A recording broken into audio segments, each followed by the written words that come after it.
ಆತ್ಮೀಯ ವಿದ್ಯಾರ್ಥಿಗಳೇ, ಇಂಗ್ಲೀಷ್ನಲ್ಲಿ 3 ಮಾರ್ಕ್ಸ್ನಲ್ಲಿ ಕಂಪಲ್ಸರಿ ಬರುವಂಥ ಒಂದು ಪ್ರಶ್ನೆ ಯಾವುದಂದ್ರೆ ಪ್ರೊಫೈಲ್ ರೈಟಿಂಗ್. ಇಲ್ಲಿ ಪ್ರೊಫೈಲ್ ರೈಟಿಂಗ್ ಅಂದರೆ ಯಾವುದಾದ್ರೂ ಒಂದು ಬಯೋಡಾಟಾ ಕೊಟ್ಟಿರ್ತಾರೆ. ಆ ಬಯೋಡಾಟಾವನ್ನು ನಾವೇನು ಮಾಡಬೇಕು, ಪ್ಯಾರಾಗ್ರಾಫ್ನೊಳಗೆ ಬರಿತಾ ಹೋಗಬೇಕಂತ. ಇಲ್ಲಿ ನಾನು ನಿಮಗೆ ಸಿಂಪಲ್ಲಾಗಿ ಲೈನ್ ವೈಸ್ ಕೊಡ್ತಾ ಹೋಗಿದ್ದೀನಿ. ಬಟ್ ಈ ಲೈನ್ ವೈಸನ್ನು ಬಿಟ್ಟು ನೀವೇನು ಮಾಡಬೇಕಾದ್ರೆ ಇದನ್ನೇ ಕಂಟಿನ್ಯೂಸ್ ಆಗಿ ಪ್ಯಾರಾಗ್ರಾಫ್ನಲ್ಲಿ ಬರಿತಾ ಹೋಗಬೇಕು. ಹಾಗಾದ್ರೆ ಇಲ್ಲಿ ಏನು ಕೊಟ್ಟಾಗ ನಾವು ಯಾವುದನ್ನು ಯೂಸ್ ಮಾಡಬೇಕು? ಫಾರ್ ಎಕ್ಸಾಂಪಲ್ ಇಲ್ಲಿ ಈಸ್ ಮತ್ತು ಹರ್ ಅಂತ ಇದೆ. ಈ ಈಸ್ ಅನ್ನೋದನ್ನು ವ್ಯಕ್ತಿ ಅಂದರೆ ಈ ಪ್ರೊಫೈಲ್ನಲ್ಲಿ ಕೊಟ್ಟಿರುವಂಥ ವ್ಯಕ್ತಿ ಪುರುಷಿಯಾಗಿದ್ದರೆ ಈಸ್ ಅಂತ ಯೂಸ್ ಮಾಡಬೇಕು, ಮಹಿಳೆ ಆಗಿದ್ಲು ಅಂತಂದ್ರೆ ಹರ್ ಅಂತ ಯೂಸ್ ಮಾಡಬೇಕು. ಅದ್ರ ಜೊತೆಗೆ ಇಲ್ಲಿ ಏನು ಕೊಟ್ಟಿರ್ತಾರಲ್ಲ ಈ ನೇಮ್ ಅಂತ ಇದೆ, ಇಲ್ಲಿ ಏನಾದರೂ ಸಿಂಗ್ಯುಲರ್ ಇದ್ದರೆ ಇಲ್ಲಿ ಈಸ್ ಯೂಸ್ ಮಾಡಬೇಕು.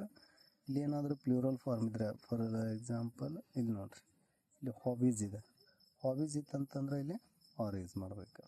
ಅಂದ್ರೆ ಇಲ್ಲಿ ಕೊಟ್ಟಿರುವಂಥ ನೇಮ್, ಇಲ್ಲಿ ಏನು ಕೊಟ್ಟಿರ್ತಾರಲ್ಲ ನೇಮ್ ಆಗಿರ್ಬೋದು, birth, height, weight, birth of place, qualification, occupation, ಇವುಗಳೇನಾದರೂ ಸಿಂಗ್ಯುಲರ್ ಇದ್ದಾಗ ಈಸ್ ಯೂಸ್ ಮಾಡಬೇಕಾ, ಪ್ಲೂರಲ್ ಇದ್ದಾಗ ಏನು ಯೂಸ್ ಮಾಡ್ಬೇಕು, ನಾವು ಆರ್ ಯೂಸ್ ಮಾಡಬೇಕು. ಇದನ್ನಿಷ್ಟು ನೀವು ಕರೆಕ್ಟಾಗಿ ತಿಳ್ಕೊಂಡ್ರಿ ಅಂತಂದರೆ ಈಸಿಯಾಗಿ ಇಲ್ಲಿ ನಿಮಗೆ ಮಾರ್ಕ್ಸನ್ನು ಪಡ್ತಾ ಹೋಗೋದು.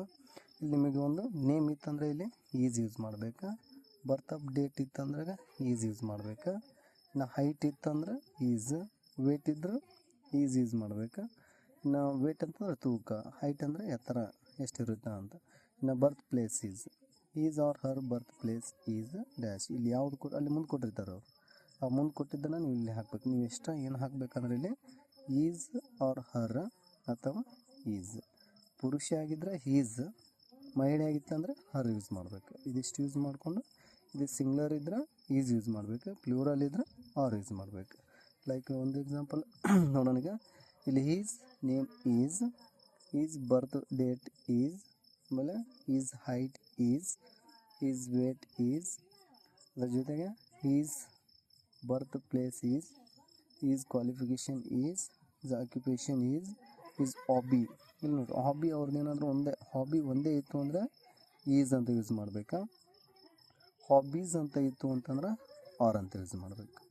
ನೆಕ್ಸ್ಟ್ ಅದರ ಜೊತೆಗೆ ಅಚೀವ್ಮೆಂಟ್ ಅಂತ ಇದೆ, ಅಚೀವ್ಮೆಂಟ್ ಇದ್ದಾಗ ಒಂದೇ ಅಚೀವ್ಮೆಂಟ್ ಇದ್ದರೆ ಈಸ್ ಯೂಸ್ ಮಾಡಬೇಕಾ, ಅಚೀವ್ಮೆಂಟ್ಸ್ ಅಂತ ಇತ್ತು ಅಂತಂದರೆ ಆರ್ ಯೂಸ್ ಮಾಡಬೇಕು. ಲೈಕ್ ಸಿಂಗ್ಯುಲರ್ ಇದ್ರೆ ಈಸ್ ಯೂಸ್ ಮಾಡಬೇಕಾ, ಪ್ಲೂರಲ್ ಇದ್ರೆ ಆರ್ ಯೂಸ್ ಮಾಡಬೇಕು. ಇನ್ನು ಅವಾರ್ಡ್ ಅಂತಂದ್ರೆ ಈಸ್, ಅವಾರ್ಡ್ಸ್ ಅಂತಂದ್ರೆ ಆರ್ ಯೂಸ್ ಮಾಡಬೇಕು. ಇನ್ನು ರೀಸನ್ ಫಾರ್ ಪಾಪ್ಯುಲಾರಿಟಿ ಅಂತ, ರೀಸನ್ ಇದ್ದರೆ ಈಸ್, ರೀಸನ್ಸ್ ಅಂತ ಇತ್ತಂದರೆ ಆರ್ ಯೂಸ್ ಮಾಡಬೇಕು.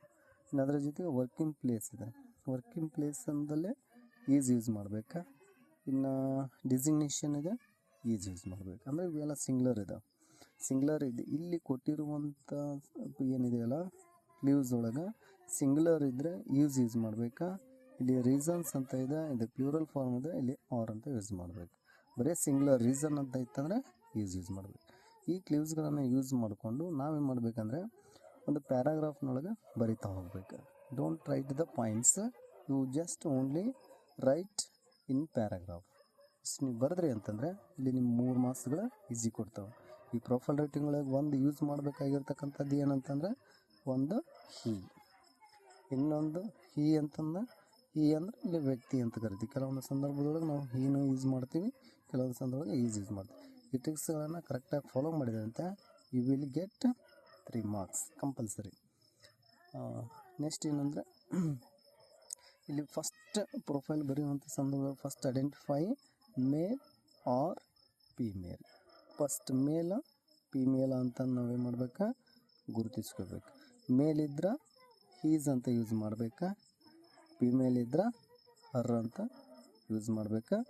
ಲೈಕ್ ಇಲ್ಲಿ ನಾವು ಸಿಂಗ್ಯುಲರ್ ಇತ್ತು ಅಂತಂದರೆ ಸಿಂಗ್ಯುಲರ್ ಇದ್ದಾಗ ಈಸ್ ಯೂಸ್ ಮಾಡಬೇಕಾ, ಅದೇ ನಾವೇನಾದ್ರೆ ಪ್ಲೂರಲ್ ಇತ್ತು ಅಂತಂದ್ರೆ ಏನು ಯೂಸ್ ಮಾಡಬೇಕಾ, ಆರ್ ಅಂತ ಯೂಸ್ ಮಾಡಬೇಕು. ಇಷ್ಟು ಯೂಸ್ ಮಾಡ್ತಾ ಬರೀತಾ ಹೋಗಿ ನಿಮಗೆ ಪ್ರೊಫೈಲ್ ರೈಟಿಂಗ್ ವೆರಿ ಈಸಿ ಆಗಿರುತ್ತೆ. ಡೂ ಪ್ರಾಕ್ಟೀಸ್ ಡೈಲಿ, ಒಂದು ಸಲ ಇದನ್ನು ಒಂದು ಪ್ರಾಕ್ಟೀಸ್ ಮಾಡ್ತಾ ಹೋಗ್ರಿ, ಅಂದಾಗ ನಿಮಗೆ ಈಸಿಯಾಗಿ 3 ಮಾರ್ಕ್ಸ್ಗಳು ಸಿಗ್ತಾವೆ. Thank you.